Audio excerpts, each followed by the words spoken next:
inicialmente agradecerles a ustedes su tiempo, su participación y su asistencia. En esta oportunidad quiero presentar al doctor Ubier Gómez, ¿sí? Médico y toxicólogo clínico de la Universidad de Antioquia, de Medellín, Colombia, médico asesor de la Fundación para las Porfirias, vicepresidente de la Asociación de Toxicología Clínica en Colombia, profesor de farmacología y toxicología de la Universidad de Antioquia, y cuenta con una amplia y numerosa publicaciones, libros y revistas nacionales e internacionales en el campo de la farmacología y toxicología. En esta oportunidad, el tema que el doctor Ubier Gómez va a compartir con nosotros es porfiria y cuándo sospechar y cómo tratarla. Doctor Ubier, bienvenido y nuevamente muchas gracias a todos los asistentes. Doctor, muchas gracias. Doctor Diego García, gracias por su presentación. Vamos a proceder a compartir pantalla para efectos de iniciar la presentación y por favor me confirman si en este momento están viendo mi hoja de vida. Sí, doctor, sí la estamos observando. Mil gracias. Quiero reiterar el agradecimiento a todos aquellos que han dedicado los siguientes minutos para el aprendizaje acerca de una condición potencialmente letal como lo constituyen las porfirias, que ha sido infradiagnosticada en nuestros países, pero que es relativamente común como enfermedad huérfana. Iniciamos cuándo sospechar y cómo tratar, ya que de esto depende la vida de una gran cantidad de personas. Y para todos aquellos que en un momento determinado hemos laborado en urgencias, podemos recordar esos pacientes que consultaban con una gran cantidad de sintomatología, a veces que no había un derrotero común y que eran diagnosticados con una apendicitis, eventualmente con una coledocolitiasis, o que se presentaba una infección intestinal, que tenían una simulación, etcétera. Una serie de cuadros que retrospectivamente diremos, yo debía haber sospechado porfiria en este paciente y se me pasó, porque a todos nos ha sucedido. Muchos se preguntarán por qué un toxicólogo trata porfirias. Y es que en el hospital donde yo laboré, en el servicio de urgencias, cuando llegaban con una sintomatología tan bizarra, interconsultaban para ver si eventualmente había contribución de una intoxicación a las manifestaciones clínicas de los pacientes. Y con frecuencia, como diagnóstico diferencial, yo establecía que podía tratarse de una porfiria, solicitaba los exámenes y hacía el diagnóstico. Dado que tengo el conocimiento básico bioquímico y el manejo de la enfermedad dentro de mi formación, pues decidieron asignarme la responsabilidad de continuar diagnosticando y tratando a los pacientes con porfiria, que rápidamente comenzaron a aumentar y que al momento actual, en la sola ciudad donde yo resido, que es la segunda ciudad de Colombia, Medellín, hay por lo menos 70 pacientes diagnosticados con la enfermedad. Cuando nos enfrentamos a una porfiria es importante considerar una tríada, porque es una enfermedad de índole neuropsicovisceral y por lo tanto los síntomas neurológicos son muy manifiestos, pero a veces muy larvados. El paciente generalmente está ansioso, irritable, agresivo, confuso, y eso hace que no sean muy populares y que se presenten reacciones de contratransferencia que impiden establecer una buena relación. Siempre que tengamos personas con ese tipo de comportamiento, sospechemos que tienen adicionalmente como síntomas neurológicos y con frecuencia experimentan, además de los cambios en el comportamiento, insomnio, cefalea y eventualmente empiezan a tener disminución de la fuerza en las extremidades y una parálisis ascendente que se confunde con un Guillain-Barré y se diagnostica erróneamente como tal. Pero aparecen otros síntomas como el dolor abdominal intenso. Las personas lo describen en intensidad de 10/10, que no tendría cabida en el caso de un síndrome de Guillain-Barré. Así que cuando tengamos pacientes que tienen elementos bizarros de síntomas neurológicos, psiquiátricos y abdominales, no pensemos que es un simulador o un somatomorfo, consideremos que posiblemente corresponda a ese cuadro clínico a una porfiria. Y para entender la porfiria es importante tener presente que debemos rápidamente, de una manera muy sucinta, considerar que la vía de producción del grupo hemo es fundamental en el organismo porque a partir del hemo, del anillo tetrapirrólico, se produce la síntesis de las citocromos importantes en el hígado para la detoxificación de medicamentos en el proceso de oxidorreducción, importantes para la producción de bilis, la bilirrubina, fundamentales para la producción de la hemoglobina. Así que las hemoproteínas van a producirse de manera constitutiva permanentemente y frente a demandas aumentadas como las que supone un proceso infeccioso, la misma ansiedad, el exceso de desgaste físico por energía, el estrés, etcétera, se produce un aumento en la síntesis del grupo hemo. Y es por eso que cuando una persona tiene una enzima que funciona lentamente, que tiene una limitación en la capacidad adaptativa de respuesta frente a una exigencia más alta de producción, se van a acumular una serie de sustratos que van a ser tóxicos para el organismo. Lo más común es que tengamos una enzima, la porfobilinógeno deaminasa, conocida también como la hidroximetilvilano sintasa, que convierte el porfobilinógeno en hidroximetilvelano afectada. Y por eso el porfobilinógeno se acumula y secundariamente se represa la producción de ácido deltaminoleuolínico, ya que constituye el porfobilinógeno un cuello de botella, y es la acumulación del ácido deltaminoleuolínico la que desencadena una miríada de síntomas neurológicos, psiquiátricos y abdominales. Porque por un lado, el porfobilinógeno y más aún el deltaminoleuolínico van a privar al organismo de la capacidad antioxidante propia de las citocromos y por ende entra el organismo en un estado de oxidación, de inflamación y de dolor generalizado, de predominio abdominal, dado que allí hay un proceso metabólico permanente en relación con la asimilación de medicamentos y funcionamiento del hígado. Si lo miramos de una manera metafórica, tenemos que los sustratos serían la succinil, coenzima A y la glicina, y que a través de estos, entre comillas, obreros que representan las enzimas, la ala sintasa van a producir el ácido deltaminoleuolínico. El ácido deltaminoleuolínico puede ser convertido por la ala de hidratasa en porfobilinógeno y además por la porfobilinógeno desaminasa o hidroximetilvilano sintetasa en hidroximetilvilano y seguirán otra serie de procesos hasta conformar lo que conocemos como el anillo tetrapirrólico del hemo.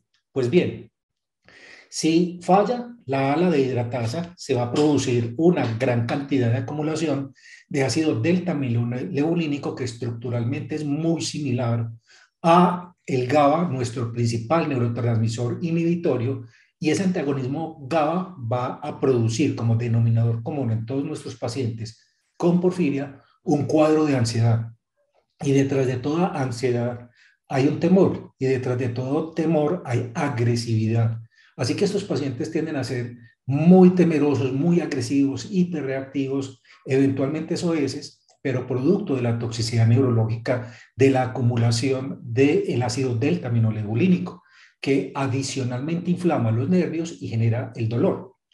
Pero si quien está defectuoso, como es mucho más comúnmente, es la porfobilinógeno deaminasa, conocida también como hidroximetilvilano sintasa, en razón que produce hidroximetilvilano, pues si está defectuosa, se va a acumular el porfobilinógeno que le confiere el nombre a nuestra enfermedad porfiria de color púrpura, ya que el porfobilinógeno, cuando se excreta en la orina, si se expone a la luz del sol, rápidamente torna de un color amarillo normal a un color púrpura intenso, dependiendo de la concentración de porfobilinógeno allí presente.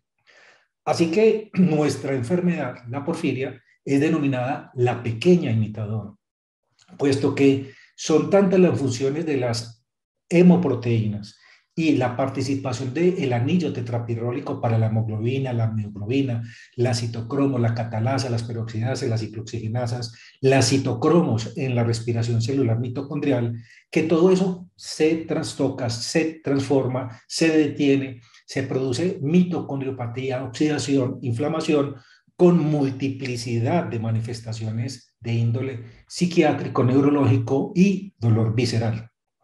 Y es por esta homología que hay entre el ácido deltaminoleuolínico acumulado con el GABA que se explica la ansiedad y eventualmente la presencia de convulsiones que denotan un cuadro clínico supremamente grave en el paciente.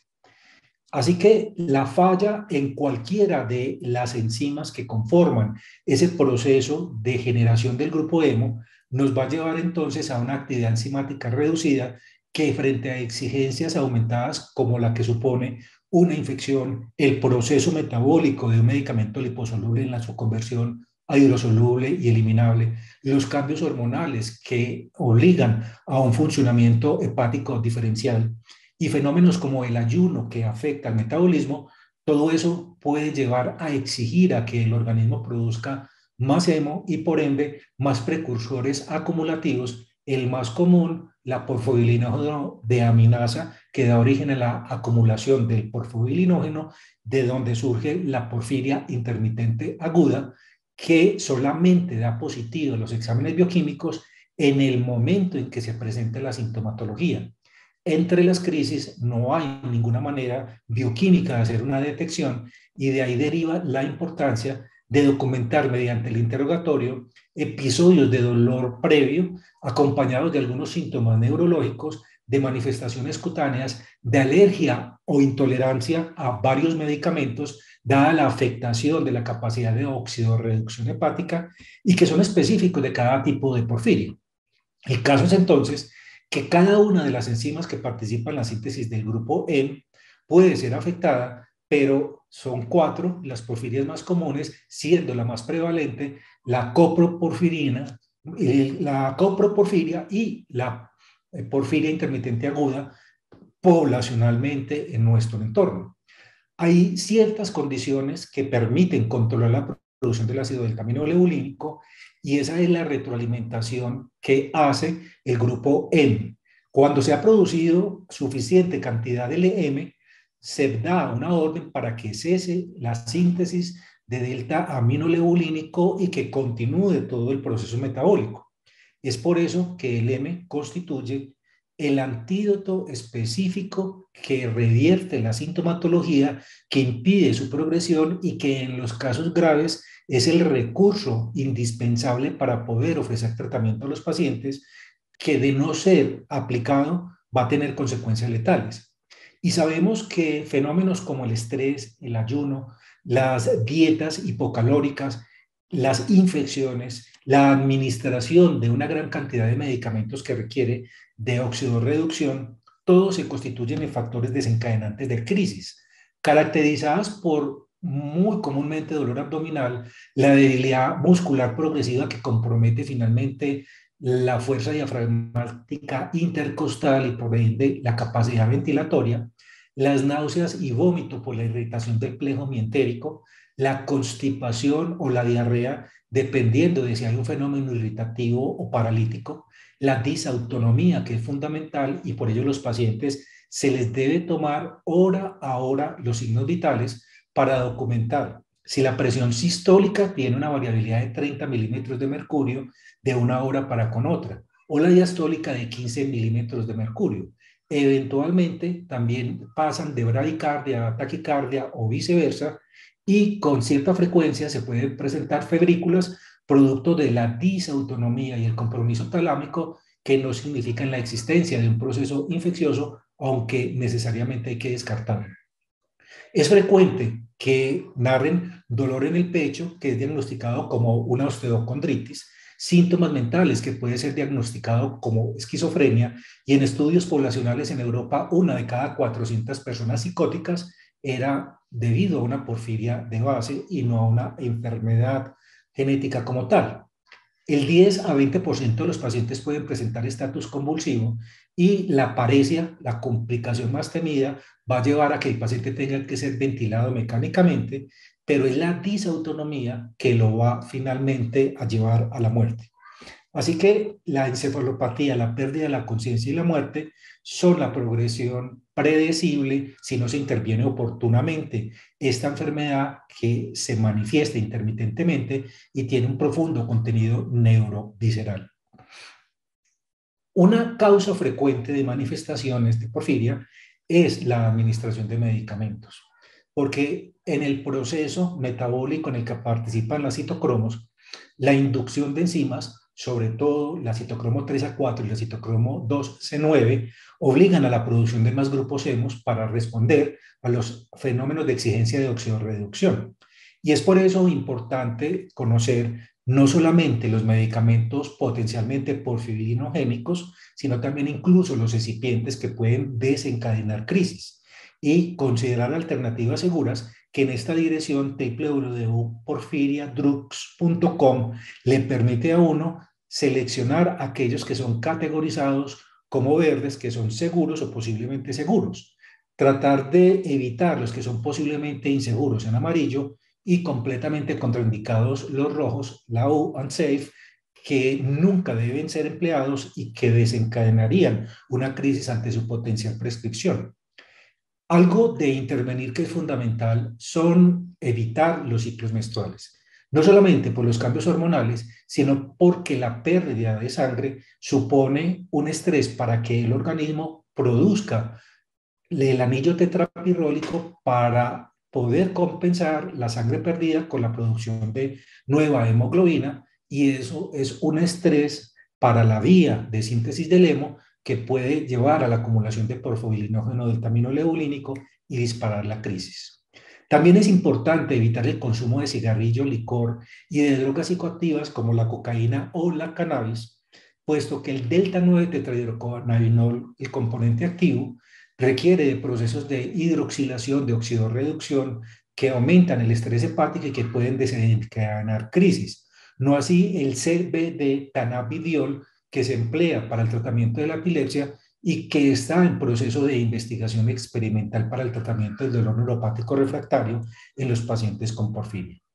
Así que cuando tenemos un paciente con una gran cantidad de síntomas, con disautonomía, el dolor abdominal, eventualmente arritmias, bradicardias, taquicardias, cambio en los hábitos intestinales, con predominio de una constipación de difícil manejo en los casos más graves, con la aparición de fenómenos de taquicardia sostenida con hipertensión, podemos considerar la posibilidad de someter la orina del paciente tomándole una foto inicialmente a la luz del sol y a las 4 horas para verificar objetivamente un cambio en la intensidad del color con tendencia hacia un color vino tinto púrpura.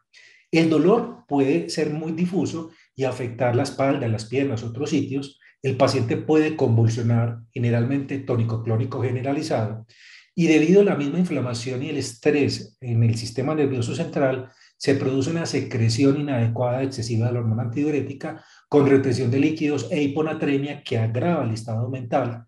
Y todo eso es precedido por cuadros de agitación, insomnio, confusión, cuadros francamente psicóticos o bizarros, y agravado por la aparición de neuropatía motórica periférica progresiva que puede confundirse con un Guillain-Barré y que finalmente lleva a la disfagia, la falla ventilatoria y la posibilidad de broncoaspiración en caso de que no se suministre la alimentación por sonda nasogástrica. Algunos de los pacientes son supremamente fotosensibles. Así que si llega un paciente con esto, deberíamos buscar una causa desencadenante. ¿Fue un fármaco? Hay alimentos del tipo de las verduras crucíferas cuyo tallo crece en forma de cruz con 4 hojas, como el col, brócoli, coliflor, repollo, tan comunes en nuestro entorno, y que pueden inducir procesos de oxidorreducción para su asimilación y constituirse en desencadenantes de las crisis y eventualmente ser detectados como posibles alergias alimentarias cuando en realidad la enfermedad metabólica de base es una porfiria. También hay compuestos químicos que pueden precipitar una crisis, como son, por ejemplo, los ftalatos, como son los solventes, el benceno, el tíner, como puede ser los plaguicidas organofosforados y piretroides. El consumo de sustancias psicoactivas tipo cannabis, cocaína, el solo estrés, la ansiedad, la tensión en las personas, que ya está agravada por esa deficiencia farmacodinámica del GABA, puesto que está antagonizado por el deltaminoleucínico. La pérdida de calorías, la actividad física excesiva, porque precipita un fenómeno de oxidación que requiere reparación a través de la activación hepática, los efectos hormonales propios de los periodos menstruales y cualquier proceso infeccioso. A veces no se logra identificar con claridad ante la multiplicidad de fenómenos que lo pueden desencadenar. Y es por eso importante pedirle a la persona que identifique cuál fue la alimentación que consumió el día precedente a la aparición de los síntomas o en las horas previas, porque todo esto que vemos ahí se puede constituir en un potencial detonante de una crisis de porfiria y no significa que la persona no pueda consumir ninguna de ellas, sino aprender a identificar cuál específicamente es el alimento que le cae mal, que le produce disconfort abdominal para empezar a evitarlo, ya que por sí solo no va a desencadenar una crisis, pero es una contribución que debido a la convergencia de varios factores de riesgo, como el estrés, el insomnio, el ejercicio y la dieta, podría constituirse en la gota que derrama el vaso y precipita la crisis. Los cambios mentales son importantes entenderlos y tratar de tolerar al paciente, de entender que no es que sea grosero en su forma específica constitucional, sino simplemente tiene una toxicidad neurológica que se manifiesta como agresividad.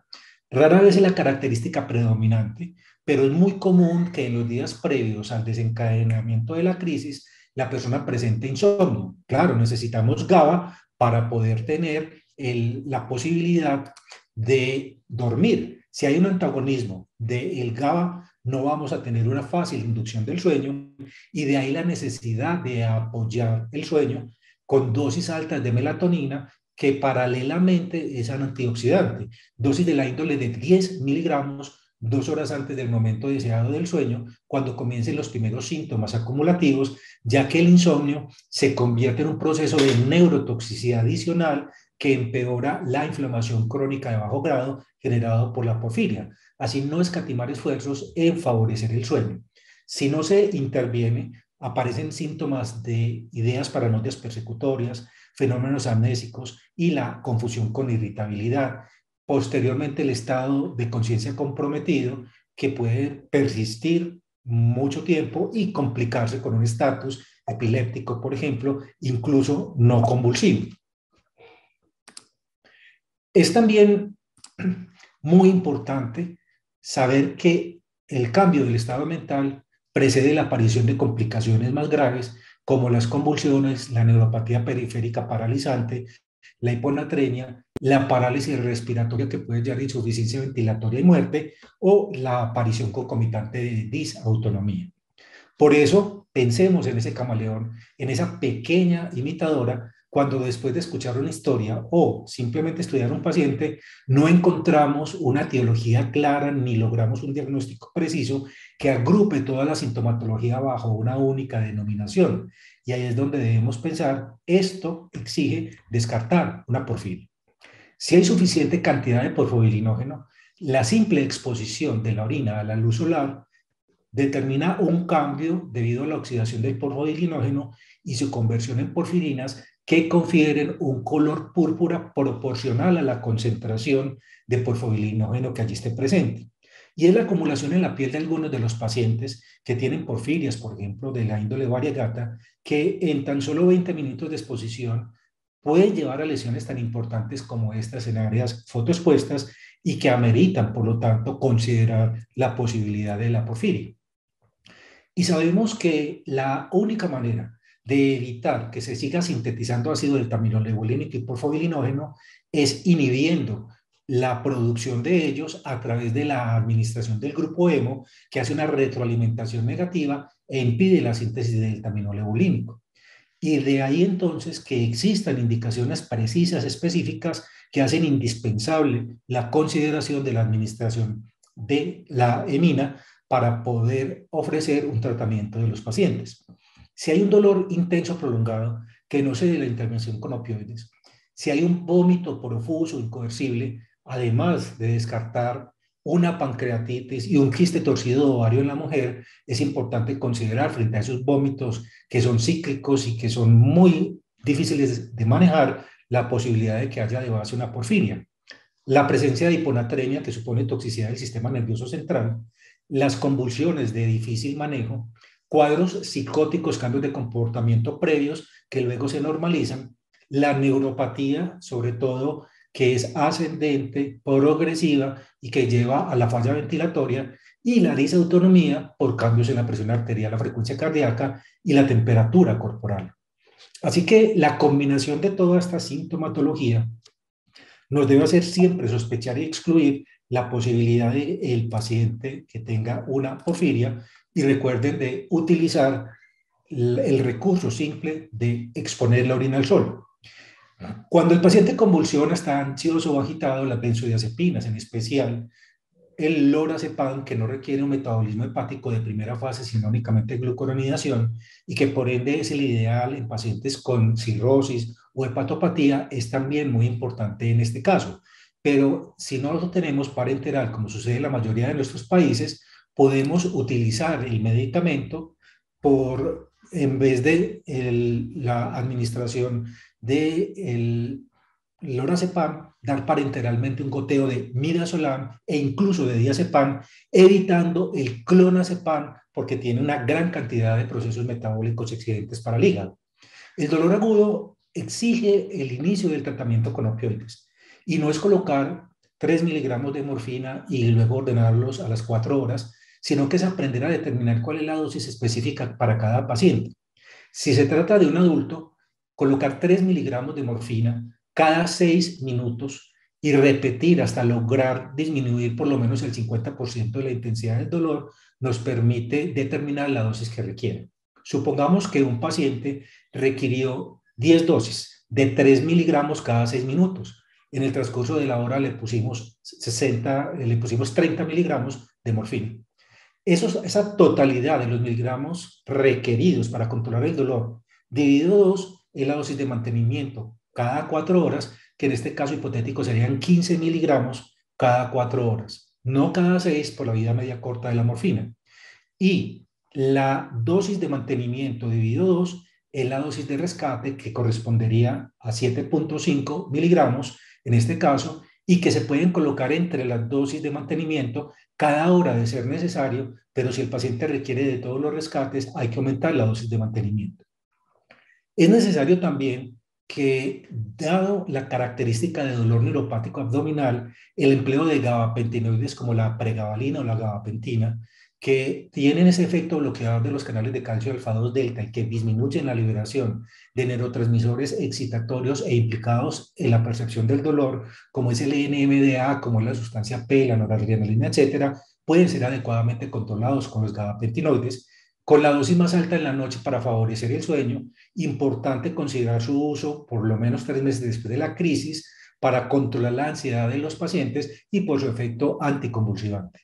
Y si no hay una respuesta adecuada al control del dolor neuropático, podemos proceder a prescribir antidepresivos duales, dado que su efecto en el asta posterior, llevando a la modulación de la liberación de serotonina y noradrenalina, potencia un control del dolor, además del efecto antidepresivo, ya que la depresión y la ansiedad son denominadores comunes en la porfiria. Duloxetina puede ser una buena elección, comenzando con 30 miligramos y a las 2 semanas 60 miligramos, llegando hasta 120, que lo requiere el dolor neuropático, o en su defecto, venlafaxina o desvenlafaxina. Las náuseas, el vómito, se pueden tratar con haloperidol, al igual que el delirio, las alucinaciones. Y recordemos que el haloperidol es un potente antiemético porque también antagoniza la dopamina en el área postrema y que puede ser la elección en muchos de los casos. No utilicemos metoclopramida, porque cuando utilizamos en un paciente con dolor abdominal y diarrea, por ejemplo, metoclopramida, olvidamos que además de ser un antiemético central, es un potente proquinético porque favorece la liberación de acetilcolina y por lo tanto es sinónimo de dolor por las contracciones y de empeoramiento de la diarrea en muchos pacientes. Más racional la utilización del haloperidol porque permite controlar el cambio del estado mental, adicionalmente reforzar el bloqueo de los receptores de dopamina en el área postrema. Pero recordemos que si bloqueamos los receptores de dopamina, esa dopamina libre puede ser susceptible de ser convertida por la dopamina beta hidroxilasa en noradrenalina y esta a su vez en adrenalina. Por lo tanto, el aumento de noradrenalina y adrenalina en el centro del estrés, en el locus coeruleus, donde hay receptores beta, desencadena un cuadro de acaticia muy frecuentemente visto en la administración de metoclopramida, y por lo tanto los pacientes dicen ser alérgicos a la metoclopramida cuando en realidad corresponde a una acaticia. Por eso en los pacientes Si eventualmente se llegara a utilizar un antipsicótico, es importante considerar también la administración de beta bloqueadores tipo propranolol o metoprolol, dado que bloquean los receptores beta en el locus coeruleus, modulando el estrés, y la administración concomitante de benzodiazepinas que potencia el GABA ya deficitario en sí por la competencia con el deltaminolebulínico. El estreñimiento exige la combinación de diferentes medidas, la administración de lactulosa, de polietilenglicol con iones, de lubiprostona, entre otras de las alternativas, una vez ya se ha controlado el dolor.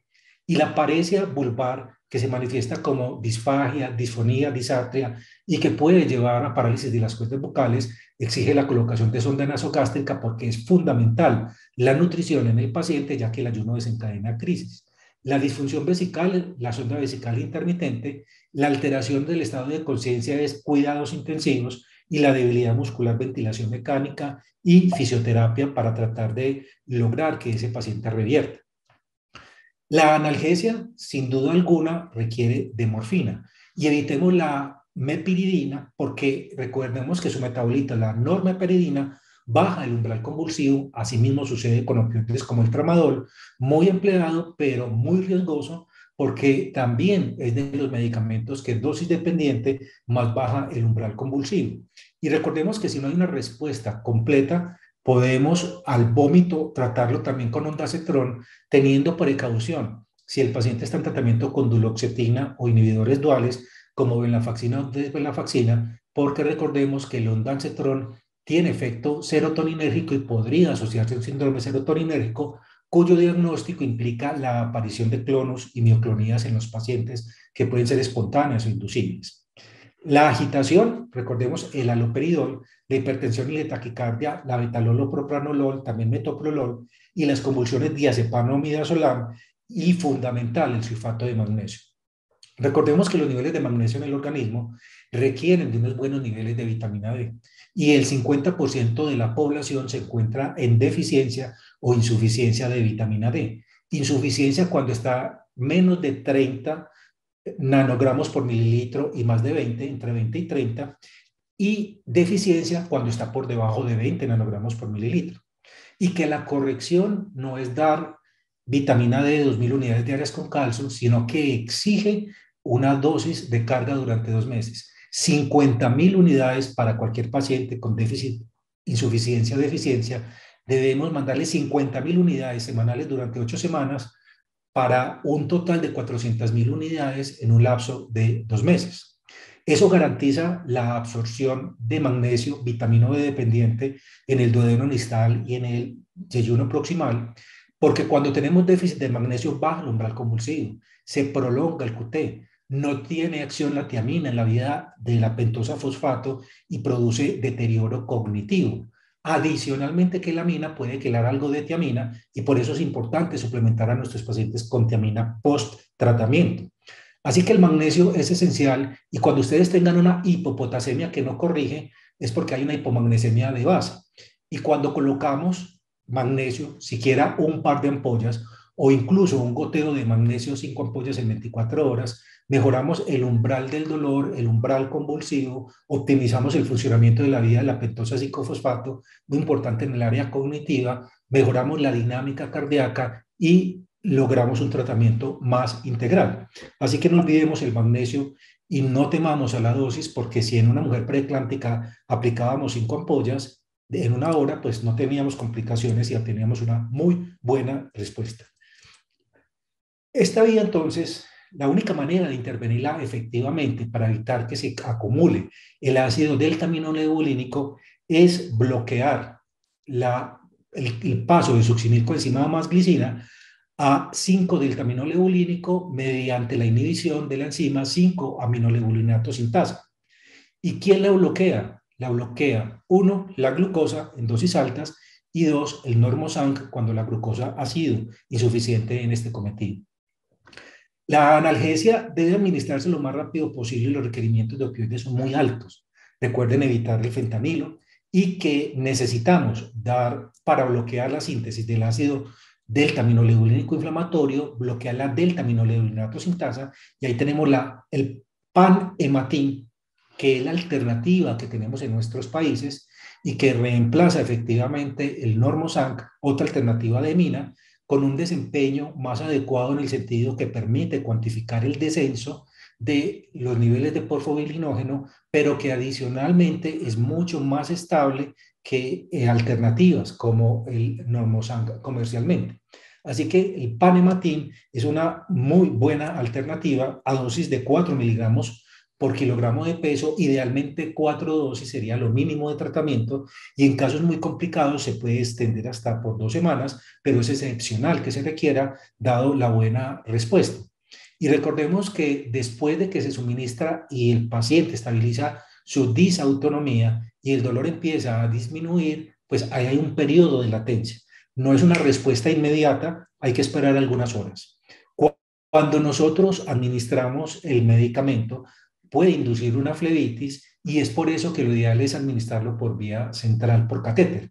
Pero ante la ausencia de un catéter y evidencia de que el paciente tiene una crisis de porfiria, no debemos dilatar la administración, sino buscar una vena gruesa del brazo como la cefálica o la basílica y a través de ella colocar el medicamento.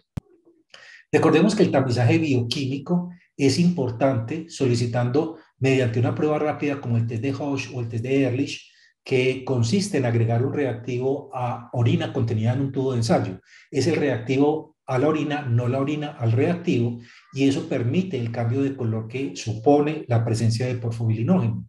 Y recordemos que en pacientes con disautonomía, manifestaciones psiquiátricas atípicas refractarias, episodios de hiponatremia reiterados, crisis hipertensiva sin causa aparente en que descartamos un fibrocarcinoma, rhabdomiolisis sin una causa aparente, familiares que tengan el diagnóstico de porfiria o que han orinado oscuro y el empeoramiento durante el periodo menstrual deben ser susceptibles de tamizaje mediante la solicitud de las pruebas en orina, porfobilinógeno en orina ocasional o porfobilinógeno en orina de 24 horas.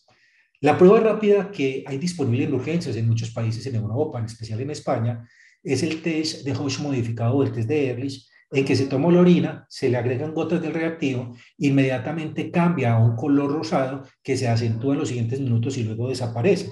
Y eso nos permite hacer el diagnóstico y proceder a colocar el antídoto por infusión intravenosa, ya dijimos dosis de 4 miligramos kilo al día, que pueden administrarse en 10-15 minutos y puede requerirse hasta 14 días ocasionalmente según la respuesta con los signos clínicos.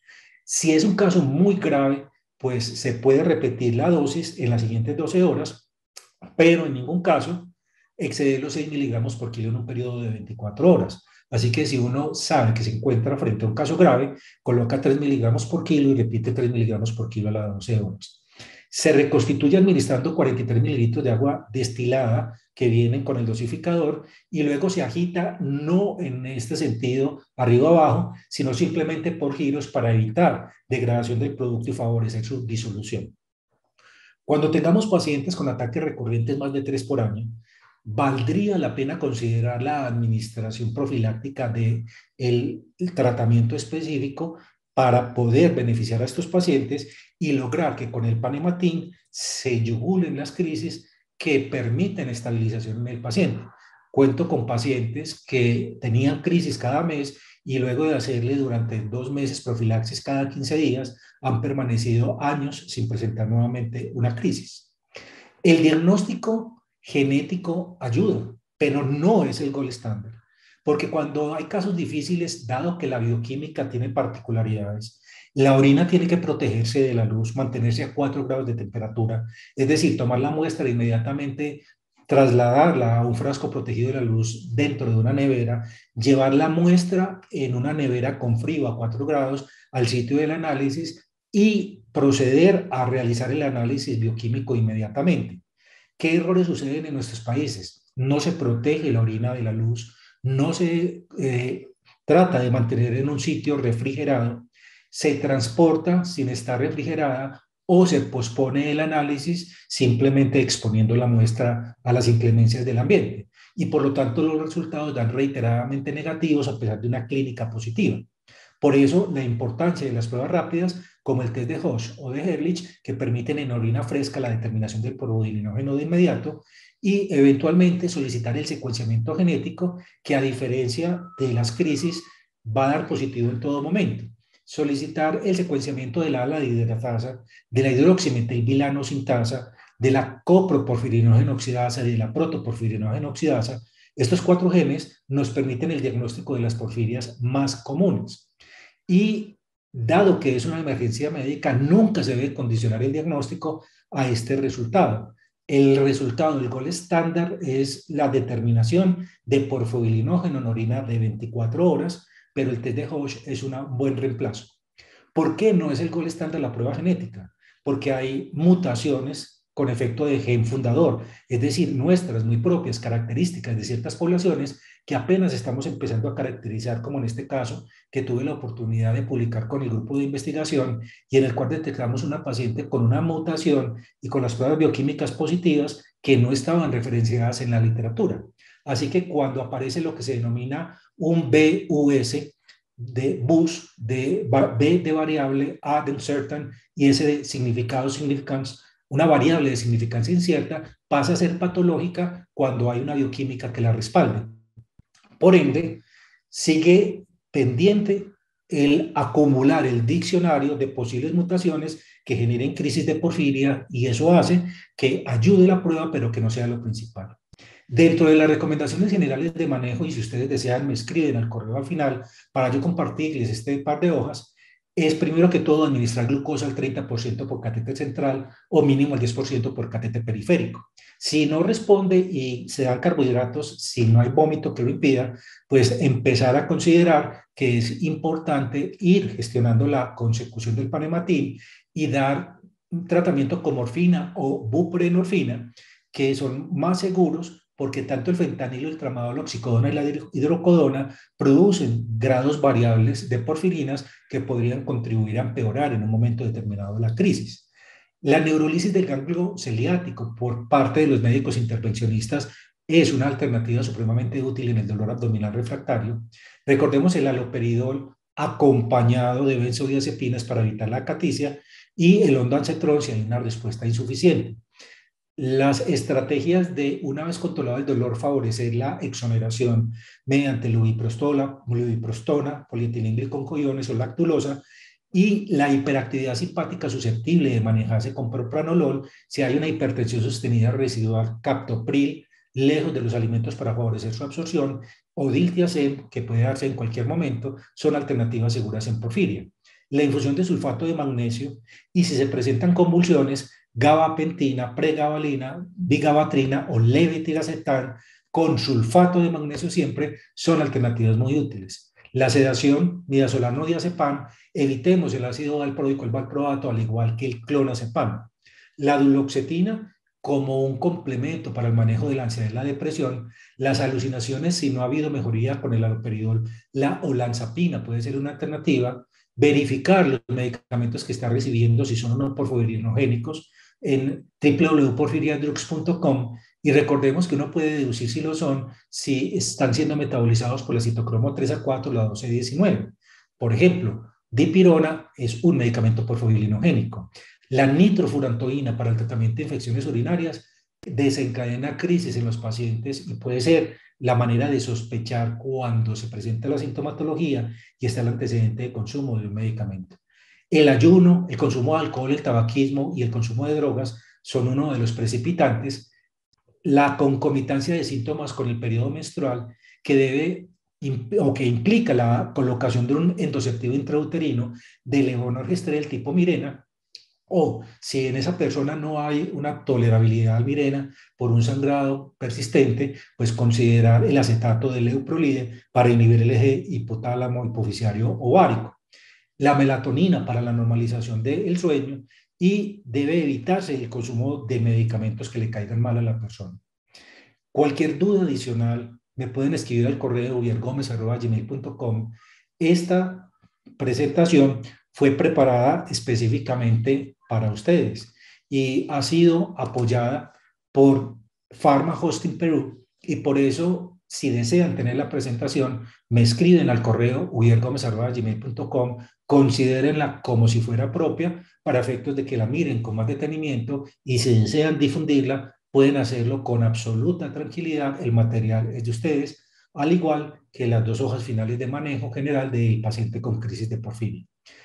Así que procedo a dejar de compartir, les coloco nuevamente mi correo ubiergomez@gmail.com para efectos de aquellos que deseen tener la presentación y estoy atento a sus preguntas, a sus dudas, a sus comentarios. Doctor, gracias por tan excelente presentación. Es un tema bastante interesante, es un tema de actualidad que para cada uno de los asistentes sabemos que nos aporta mucho, doctor. Vamos a abrir la sesión de preguntas. No sé si, por favor, si son tan gentiles de escribirlos en el chat, si tienen alguna pregunta.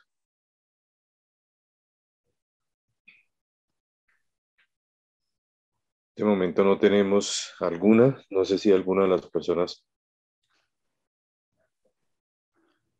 Doctor Diego, mientras se animan a preguntar, es importante tener en consideración esa dirección de internet www.porfiriadrugs.com, Sí, porque eso nos va a permitir colocar en el traductor español a inglés el nombre del medicamento a usar en español para que no lo traduzca a inglés, copiarlo y pegarlo en la base y verificar si es un medicamento clasificado como verde o clasificado como rojo, riesgo-beneficio, que debería ser evitado, o amarillo, que eventualmente bajo ausencia de otras alternativas se podría considerar.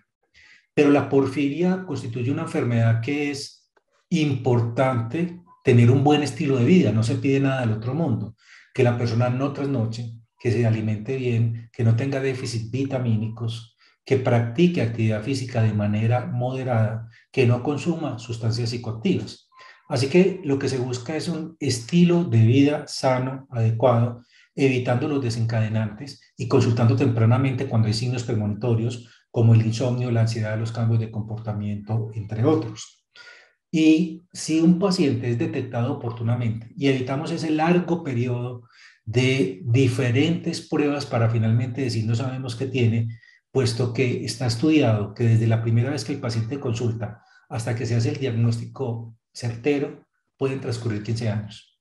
Y ya el paciente va a tener complicaciones bien importantes que podemos evitar y el paciente poder llevar una vida completamente normal simplemente con restricciones que apoyan el estilo de vida saludable.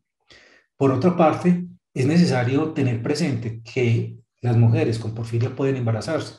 La probabilidad de que tengan un bebé con porfiria es de 1 en 10 y adicionalmente de cada 10 pacientes solamente uno manifiesta clínicamente la enfermedad, así tenga la carga genética por mecanismos epigenéticos aún no muy claros. Pero implica que por cada paciente hay 10 pacientes afectados cuyo estilo de vida también debemos ajustar porque puede convertirse en el detonante de crisis de porfiria en alguien que tiene una porfiria latente. Y de ahí la importancia de detectarla, porque podemos detectar muchas otras personas del entorno familiar y simplemente intervenir con medidas de estilo de vida. perfecto, doctor. Muchas gracias. Ya tenemos tres preguntas. Sí, Del adelante. el doctor Horacio Suárez le pregunta, doctor, ¿cómo podemos utilizar la gabapentina? Muy bien. La gabapentina es un medicamento que tiene ventajas funcionales como gabapentinoide, pero que tiene una absorción inversa a la dosis porque es saturable. Cuando uno da 600 miligramos, se absorbe más o menos 540.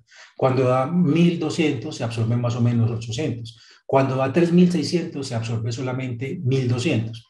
Entonces, en general, uno puede dar dosis de 400 miligramos mañana, tarde y noche, cuando hay una crisis aguda, y puede reforzar la dosis de la noche para efectos de favorecer el sueño, con 400 mañana, 400 en la tarde, 800 en la noche, para un total de alrededor de 1600 miligramos. Si hay una respuesta, así sea parcial, puede aumentarse la dosis hasta llegar a 3600, pero si no hay ninguna respuesta, inténtenlo con un análogo gabapentinoide como es la pregabalina, comenzando con 75, 75, 75, para aumentarlo a 75 la mañana, 75 tarde, 150 y llegar finalmente a 300 miligramos como dosis mínima efectiva, que puede ser escalada hasta 600 miligramos según la tolerancia. Ayuda a la ansiedad, favorece el sueño, controla las convulsiones y permite un control efectivo del dolor neuropático. Así que es un medicamento muy útil en el contexto de la porfiria. Perfecto, muchas gracias, doctor. El doctor Enrique Ñáñez nos pregunta cuántos casos diagnosticados actualmente en Colombia. En Colombia tenemos más de 150 casos y crece. Simplemente que las personas se enferman de lo que el médico sabe. Cuando nosotros tenemos un caso, puede ser muy claro, pero si no estamos familiarizados con las manifestaciones clínicas, no vamos a hacer el diagnóstico. La importancia de estas actividades es sensibilizar y es por eso que yo les ofrezco el material para que ustedes lo puedan replicar y sensibilizar a los colegas para efectos de detectar a las personas, ya que afortunadamente serán la minoría los que llegarán a cuidados intensivos y oportunamente lo detectamos. Pero la no detección, el desconocimiento de la dinámica de la enfermedad, sí puede llevar a complicaciones muy graves. Yo recuerdo, por ejemplo, que en una ocasión en cuidados intensivos me llamaron a evaluar un paciente de 64 años. Y luego de evaluarlo y de interrogar a la familia, le dije al intensivista, es una porfiria. Y me dijo, ¿cómo se te ocurre una porfiria a los 64 años? Eso se manifiesta en personas jóvenes. Y yo tuve algún desencadenante al final de su vida, pero es una porfiria. Ponle el panematín. Y me dijo, yo no se la voy a colocar hasta tanto y cuanto tengamos el resultado de porfobilinógeno positivo en orina 24 horas. Yo le dije, bueno, queda a criterio tuyo. Estuve muy pendiente de la recolección, del transporte bajo las condiciones adecuadas, de pedir que se analizara rápidamente por la condición crítica del paciente y yo altamente positivo. Fui a llevarle rápidamente el resultado al intensivista y le dije, comiénsele el panematín y me dijo, no, anoche murió. Así que son situaciones que podríamos haber evitado y que son desafortunadamente personas jóvenes las que presentan esto. Y tenemos que siempre intervenir en beneficio de los pacientes, darles el beneficio de la duda y luchar por tener esa prueba diagnóstica del test de Hoss o del test de Ehrlich, cuya composición está publicada y es fácil de elaborar, que tiene una estabilidad de 3 meses y es una ayuda invaluable en los servicios de urgencia. Tomar simplemente una muestra de orina en el que tiene un dolor abdominal, agregarle 3 gotas al frasco y mirar si cambia al rosado. Listo el diagnóstico y vámonos para el tratamiento con dextrosa sintomático y si no responde, vámonos para el panematín. Perfecto, doctor. La educación continuada es un objeto fundamental. El doctor José Málaga nos pregunta, ¿puede haber ataque agudo de porfiria sin orina de color rojo oscuro? Sí, frecuentemente porque la susceptibilidad es individual. Hay personas que tienen niveles elevadísimos de ácido deltaminoleulínico de porfobilinógeno que pueden ser 20 o 30 veces, pero hay personas que solamente doblan el nivel habitual y ya están presentando crisis como convulsiones. Y la convulsión habla de gravedad y de necesidad inmediata del panematín, porque o si no el paciente va a evolucionar hacia un estatus convulsivo, independiente de que le instauremos un goteo de midazolam porque se estará generando dosis aumentadas de el ácido deltaminoleulínico que antagonizará farmacodinámicamente cualquier potencializador del GABA. Así que se puede presentar y por eso es que se denomina la pequeña imitadora. Son personas que tienen manifestaciones que muchas veces su gravedad no es congruente con la elevación que tienen. Yo he tenido pacientes que teniendo un límite de 7 con 10 hacen parálisis, que son pacientes crónicos y que afortunadamente hemos logrado intervenir con el panematín evitando que progrese la parálisis, que revierta y se recupere. Pero no necesariamente hay una correlación con niveles y gravedad de la clínica, lo que supone la necesidad de un alto índice de sospecha y en esos casos dudosos el secuenciamiento genético que nunca va a reemplazar el buen juicio de un médico acucioso al lado del paciente. Muchas gracias, doctor. Tenemos una nueva pregunta. Dice, ¿en la hematimetría habría alguna alteración que nos pueda hacer sospechar de porfiria? Por ejemplo, No, eosinofilia. desafortunadamente no lo hay, y de ahí una de las grandes limitantes, porque nosotros deberíamos contar con laboratorio que nos midiera, por ejemplo, las porfirinas fecales, las porfirinas urinarias, y no única y exclusivamente el porfobilinógeno y el deltaminoleulínico, que son los más frecuentemente detectables. Pero la gran limitante está en el desconocimiento de los laboratorios para la técnica de toma de la muestra, el mantenimiento de ella refrigerada y protegida de la luz, el rápido transporte bajo condiciones de frío hacia el laboratorio y el análisis oportuno. Casi que eso debería tratarse con la misma diligencia que unos gases arteriales. Y como se toma mal, no se enfría, se expone a la luz, se lleva y se analiza tardíamente, pues finalmente no vamos a obtener el resultado. De ahí la importancia que hay en relación con difundir el test de Hosch y el test de Ehrlich, que ambos son muy buenos, fáciles, rápidos y muy confiables en sus resultados, que con una clínica compatible permiten tomar la decisión de la intervención antes de que aparezcan secuelas, como por ejemplo la parálisis que puede ser ya prolongada. Incluso las personas pueden quedar con lesiones cerebrales que impidan el habla, la comunicación, y sin embargo están conscientes. Así que es muy importante el alto índice de sospecha y el pedir el porfobilinógeno bien tomado, bien transportado y rápidamente analizado. Perfecto, muchas gracias, doctor. En este momento no tenemos ninguna otra pregunta. Invito a cada uno de los doctores y asistentes que nos puedan... bueno, hay una nueva pregunta. Dice, ¿por cuántos años debemos de hacer profilaxis de ataques agudos de porfiria? Cuando se presentan más de 3 ataques, yo he tenido la posibilidad de durante 2 meses, con una periodicidad quincenal, administrarlo sin que haya sintomatología, y los pacientes llevan 3 años sin presentar una crisis. Así que es impredecible, pero con una muy buena respuesta, y resulta costo efectivo hacerlo, porque cuando no se emplea, se van dando tantos ataques recurrentes casi mensualmente que cuadruplican los costos que tendría perfectamente la profilaxis. Y a pesar de que muchas veces los entes de cada país, los reguladores en la utilización de medicamentos, no tienen la aprobación con esta indicación, las aseguradoras permiten que se utilice con el buen juicio médico, dado que en el mediano plazo es un ahorro significativo para el sistema de salud y se evitan grandes complicaciones en nuestros pacientes. Muchas gracias, doctores. No sé si tengan alguna otra pregunta. Tenemos abierto el chat. Tenemos al Sí, doctor. una simple recomendación. Cuando tengan pacientes que presentan alguna sintomatología que es leve, para evitar que siga progresando y después de descartar alguna causa desencadenante como un medicamento o un proceso infeccioso activo, recomendarles que se apliquen una cucharadita de azúcar cada hora debajo de la lengua para tener una fuente de suministro de glucosa sostenida. Puede ser una medida que ayude a controlar el dolor. Así que es importante tenerlo presente. Y recordar que el dolor neuropático como secuela es frecuente y que exige la administración de gabapentinoides, y que también es necesario eventualmente la combinación con duloxetina o con venlafaxina o desvenlafaxina para tener un control más adecuado. Procuremos no emplear opioides de manera indefinida, sino de forma puntual, dado que el riesgo de que se presente algún abuso del opioide es relativamente alta en unas personas que ya tienen compromiso de su sistema nervioso central en relación con voluntad, en relación con su impulsividad, que puede llevarlos a utilizar los opioides de mala manera. Así que hay que hacer un seguimiento, una orientación, una educación, una motivación muy estricta con la utilización de los opioides en los pacientes, privilegiando los gabapentinoides y los inhibidores duales como antidepresivos y controladores del dolor neuropático. Perfecto, muchas gracias, doctor. Eh, no sé si desean hacer alguna otra pregunta. Aprovechamos la vasta experiencia y el conocimiento del doctor Gómez. No sé si alguna de las personas, tenemos otra persona. Bueno, son unos agradecimientos. Muchas gracias, estimados doctores. Fue una charla muy interesante. ¿Sí?